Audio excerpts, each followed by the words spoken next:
The soul selects her own society, then shuts the door to her divine majority, present no more. Unmoved, she notes the chariots pausing at her low gate. Unmoved, an emperor been kneeling upon her mat. Yokohama. Unyam na tarambadagi kharapa tharapa temperature rise taurakpa matamni. Humidity wangkhatlakpagi matung inna nong marak-marakta chui. Ingbagi changna 12 degrees Celsius tale. Yokohama sahargi sakura season ni. Yenglu ba maikaida inaw tanawba anawba yening na pik thalaba matam. Adubu thoibidi kaya nungaybagi mami tade. Mathanta panglayda leningbba poi. Mi punba langba yari makhay na thaynaba hotnay. Chahi nauribani angangni. Adubu keningba langningba phawdrabagi chawraba mami amata aduna leiri. Machi amadi matayna mabu enjoy tawhannaba yamna kanna hotnay. Machi na hai. Spring trip ama chathoksira. Tallida. Yam ingdro mapan thokpada. Yengoi. Hojik mi loina mapan thoklaktuna koiba matamne thoibi. Yengo. Nakalgi Akira chan hoi langlibase uridana. Winter loirakpa haise koiba honaiye. Ai talliba. Haima. Kamain tawni masingangse. Machil manawgi wariduda matai adu nokladuna changlai aduga thoibida mochi piece ama pirai. Hawbra yengo sana. Yam sweet oiradi haro. Mathang sembada sugar khara hanthagi. Thoibi lauduna machit ama chi aduga perfect oire haibagi mawongda khubi thangatli. Matai aduna makha tana tapna hairai. Yumna nangbu sida tharaise nungairu cho langtho cho haidana. Nangna sum machi da phamaga adumain leiradi kari kane. Novel ama paduna leigadoba oiradi yumda leibaduga chap manadro. Thoibi khumde tuminle. Nahan Akira na koiru se hairakpadusu yauhaude nang tawrib. Valentine gi chocolate sa se haidana hobalakpadasu naare hajinduna tummaga hek leithoi. Ado phare. Handak aikoi sida leiba maidai khara pundoise. Nang chendi chen khinuko. Yauko. Magi nupagi waduda thoibigi mache linthoi yamna kanna nokthorei. Chendi chen khinu haiba wahaidudani. Tasengna thoibi si mana pamdaba tanba oiradi ngamnaba upai tawduna yaudaba hek ngambani. Matik chaba wahaini chen khinu hairakliba sisu. Numit adugi nungthel numit haitharakpa matamda Akira ga maga cafe amada koithorei. Office break matam natana cafe gumba restaurant gumba si mi yamna chinba oide komi.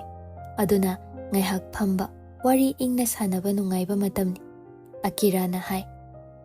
Let's try tonkatsu next time. I'm sure you will like it very much. Tonkatsu. What is that, Akira-chan? It's a deep fried pork cutlet. They'll also give us a sauce. We pour the sauce over the cutlets for extra flavor.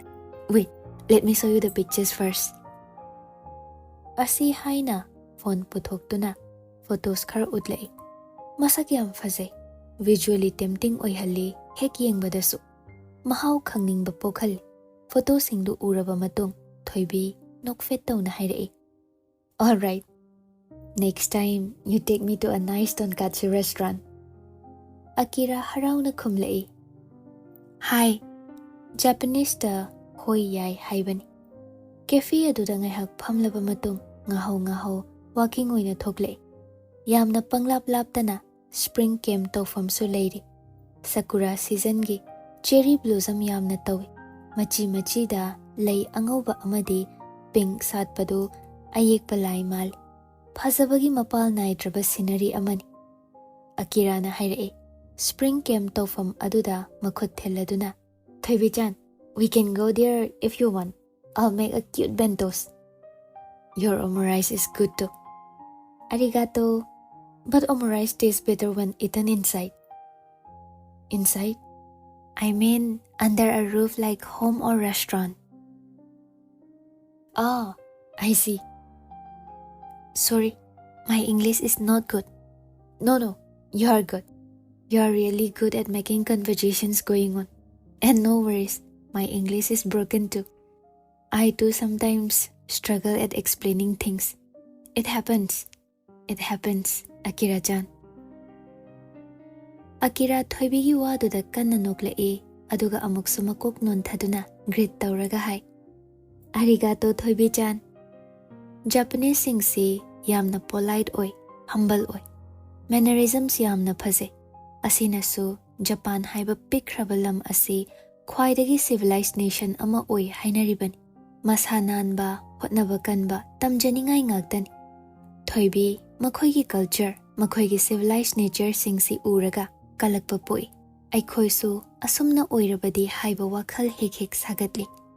Wari sana chatpada urai. Labna.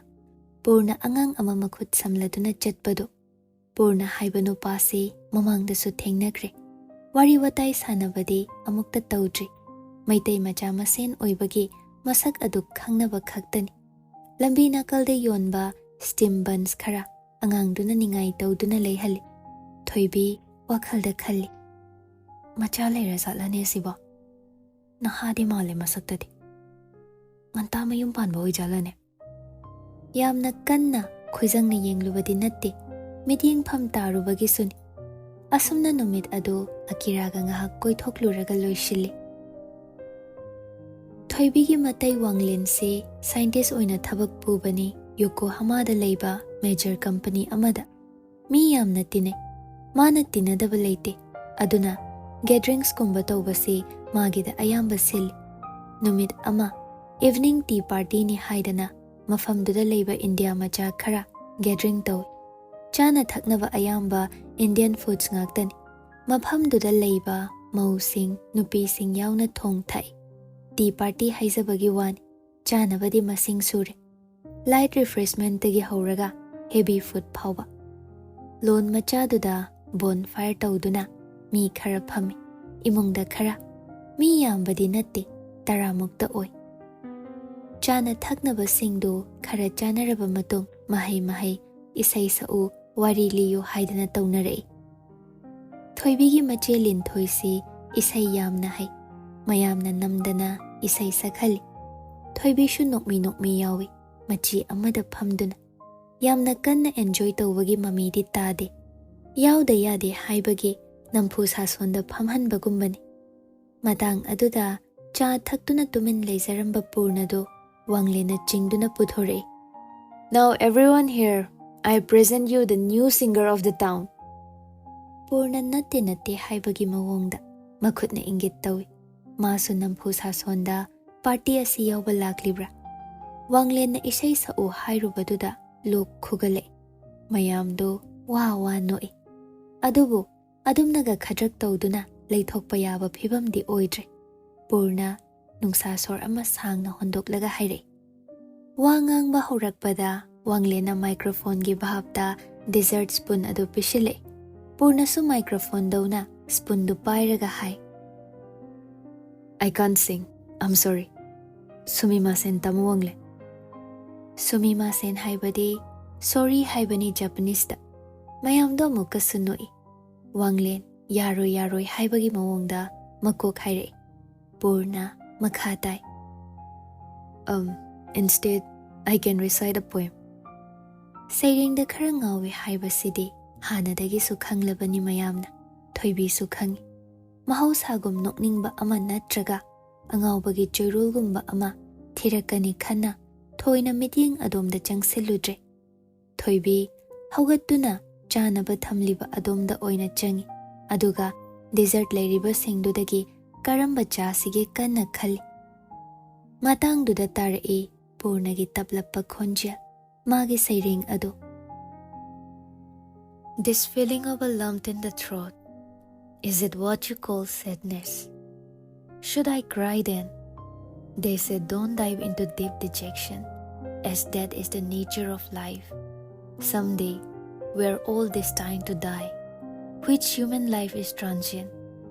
But why? Why do I feel abandoned in an empty space? Why am I feeling like I have to live an eternal life of loneliness, slumped in the air of despondency? Why? Howbeit they say, in the manner of a recorded cassette replaying again. Don't dive into deep dejection, as that is the nature of life. Someday, we are all destined to die, which human life is transient. So I let this choking sensation surge up in my throat and thought, shall I slug it whole or shall I spew out all? Mayam khubak khui, aduga thoibidi table nakalduda tung onthokduna lebli. Mamittagi pi marik taba hore. Ngaihak adu ma mangi tarang amada khonjel thokna kapningba pogle. Khangba ngamlaktraduna prap washroom room da jangi. Thong adu lok tawshilaga beshin nakanda lebduna makhutna machinbal khumjili. Kapningbado thingba ngamdre. Thamoigi athotpa saruk amada seiring aduna thillare. Phumduna leiriba lotsilliba kanasu uhaningdaba emotion adu seiring aduna thokhallakadaure. Karigino mana asigumba seiring iriba karigino hik launa kapthoi matam kuina waduna funduna leirambado chatkibagum khangyang yangi. Kayam kuina washroom aduda ma adumna leirabano bhab oihode. Gyan lakpada machining single.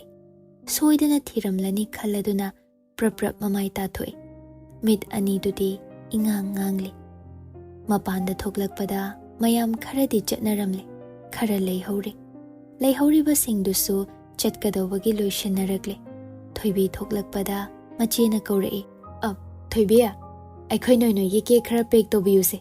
Mana pamba khalalo. Angangdo mamada ningay tauri. Mamana sumigi mayumda laaga bad behavior utli haidana kanna chairi. Thoibi changsilaktuna table dagi cake piece afhaba lauraga bake tawi aduga mama macha aduda pi. Gate leiriba loan machiduda purna chatkadawagira leptuna leiribadu urei. Nahan makhaidi munna yengsiludabani interest leirudabani. Adubu ngasidi thoibi purna bu yamna munna yengi. Masak matau masam setliba phirol tongliba khungup amamamta oina wari saningba poklei seiring adugi matangda khalli mabu hekta changsilaga hanglusira yamna strange oi khankhidra nahan khaidi amukta kaunadraga ngasi khangkau kobada akaiba leibra second kharaduda khanba WakhaL ngaktani yamkhre WakhaL lising muk khalli khanba yaba khallaba matung khong adu tapna thangladuna purnagi manak yaukiba khanghaude. Thoibina moli changlaktuna magi nakta magi mamangda leplabadudadi purna ingak-ngakna yenglai kaidaure haibagi mawongda. Thoibi machin bandu hekka thorakpaga hanglai. Kaigino nangna aduk thawai waba saireng iride. Kaiba? Saireng. Aigido. Thoibi hoi haibagi mawongda makok nomlei. Purna paukhum pidabi thoibi da munna yeng. Minat amamuk yeng. Aduga nokmi taurei. Nangi ming kari kauba. Aina hangbadi khumdaba. Hana sa khangnaba na phadro. Aina khangningbadi sairengduni. Nang natte. My God. What a strange lady. You are strange too. How? I don't know. Purna laptakna leiriba wanglinda makhut khatladuna kauraga thoibi si khara lekhatpra kokchakpra haibagi mawongde ingit tawi. Thoibi tauribadu uraduna hairei. Kaino? Aise angawbi oina uriro nangise? Nati, ming hangbada dumain kana hinage. Sakhangna si haibani jamjamna. Sakhana sudum khangne. Nauna kai mu khangna doiba. Nangbu ai khangbro? Khangi. Hairo odudi. Aigi maramda kari khangba. Nang nupa amani. Nacha ama leiri. Swaida settle dawraba sumal. Purna khangnok noi. Chumme. Phare adudi. Ibani hayeng kai kauna gumsi. Nang siyamna dai jaroi dori. Kaibo. Bye. Good night. Take care. Let's not meet again. Purna prap chakhat kre. Walang amangang naba nang hodre. Wanglenda hobe chatlage hairam laga thokre. Thoibi ingak ngaktuna leihowi. Mana tawridu yam soirabra masa mathanta khali. Party adu loishille. Mi chatkraba matung chairiba sing khomjinba dishwashing tawba matam khara adum changkre. Pumloi loiraba matung thoibi phamung changbaga pop tana tumli. Adumna nungaina tumdaba kuirabani. Insomnia leba mana ngasi asumna machi lengda tumbasi angakpani. Kari maramgino. Washroom da tumen kapthokluba adugira. Phungatlamba pumba pirang singduna jam khrabra. Nong nini si thoibi masadu active oikhatle. Ihai haininglamdaba chathokningdaba su tawdre. Tumba chaba matam nai khatlakle masa mathanta ngai. Ma change tawrabra. Tasingna tawrabra.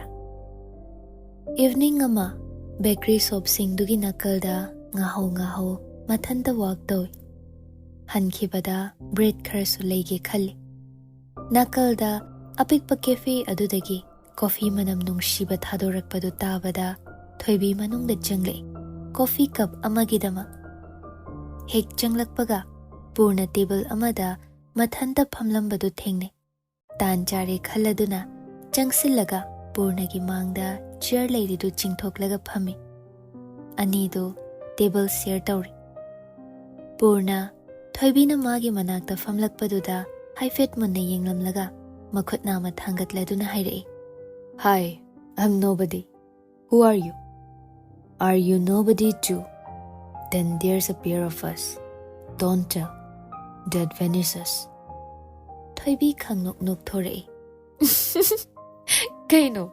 Emily Dixon gi fanboy ro. Purnamaya karaduna makok nomi. Hi. Asi hairaga haugatuna coffee ama cake piece ama laurei. Thoibi gini. Table mathaktuda thami. Cake adu thoibina nahan khai ubaga manade. Mathakta green machugi karigumba ama su chairi. Pudding gi type tisu leiri. Ngakna yengduna leibaduda purnana hairei. Tiramisu cake ni Japanese style. Oh, ayong ta taste tawdri tiramisu si. Angang na chagi ni ngay tawba. Adudagi masigi taste ay sukhangmani. Taste it. It's good. Thoibi cake piece ama kot laga chai aduga mamitlaw thoktuna purna da yeng. Hawi haibagi expression ni. Purna so aduni haibagi mawongda makok nomi. Nangi angang se yamna flavor kang. Ngasidagi sigi cake se aigi favorite oiradawa mali. Aigi angang. Hoi, hauzik angang na chagi ni ngay tawe haibado nangi na chana dro. Purna sukladuna thoibi da yengi aduga hairei. Literature student lo nangbo. Mani, kamain khangiba. Bab yam phai.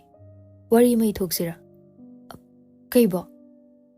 Aina nupi thiraga icha pokpagi wari iba yam haido mali. Thoibi coffee do hage tawi. Purna su prap nakaldagi tissue paper sa toklaga pire. Yengoy, Miss Tiramisu, ay se bakang ni. Ay bu chance manghan bigano. Asumay na icha leire kaya na mingundaga sandok bigano. Please, I'm begging you. Hauchikta da nokning lei, ani magnoy.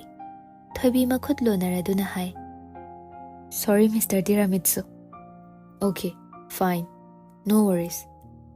Ado nang ay giming khangda bro. Khangi. Seran turan di harakanu ko. Khangi haraga hekta kaino moiram. Khangi ba. Mingdi tasing na khangi aisu. Karino dude. Purna. Masak phazaba nupina aigi ming harakpasisu tahaba nungay wazani. Nang se playboy mali. Oh, excuse me. Sweet talk yam tawbagi. Adudi tawrarogi. Dab tawrawoin hairagi. Hey lady, from today onwards, I'll call you Tiramisu. Do you have objections? Thoibi si khainoi. Asumna purnaga tinaba hawi. Kadaida noma connection ama leibago. Wari ama natraga amada ichanda chani. Topic ama puthorakpada numit chuppa topic adu nainaduna wari saba ngami. Soulmate la. Soulmate haido asum tawbra.